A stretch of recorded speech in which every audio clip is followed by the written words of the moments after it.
Well, the gunman has been identified as 26-year-old Chris Harper Mercer. He killed 9 people at Umpqua Community College before he died in a shootout with police.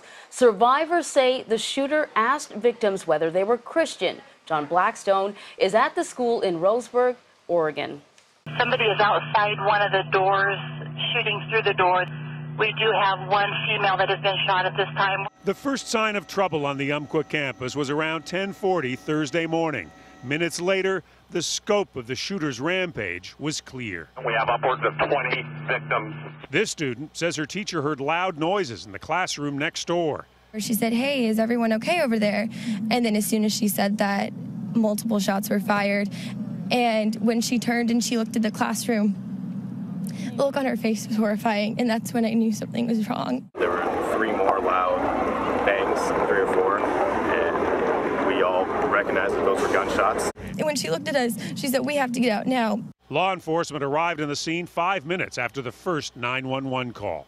We do know that we have at least 2 heroic officers who responded into the building within minutes and exchanged gunfire with the suspect. 7 minutes after police got to the campus, the gunman was dead. The suspect is down. We've got multiple gunshot wounds. We're going to need multiple ambulances on scene. They will live forever in our hearts. Hundreds of people attended a candlelight vigil in Roseburg late Thursday. When you look around and see all this people, it's amazing to turn out, but this is our community. This is who we are. This is who we are, not what happened today. John Blackstone joins us now from Roseburg. John, as we just heard you talking to that one woman during the candlelight vigil, she said, "This is who we are." How is the community coping? Well, certainly at that vigil, the connections between people, the small nature of this community was obvious, the impact it's had on. It's going to be a struggle here, certainly a struggle here now. It will be a struggle for some time to come. Roseburg is a city of just about 22,000 people, and this is a community college that really is part of the community. As one person here told me, if you don't know someone who goes to the college, you know someone who knows someone who goes to the college.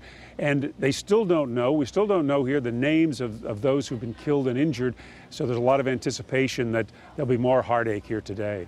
And you mentioned in your story that minutes after police arrived on campus, the gunman was dead. But do we know anything about the confrontation that he had with police?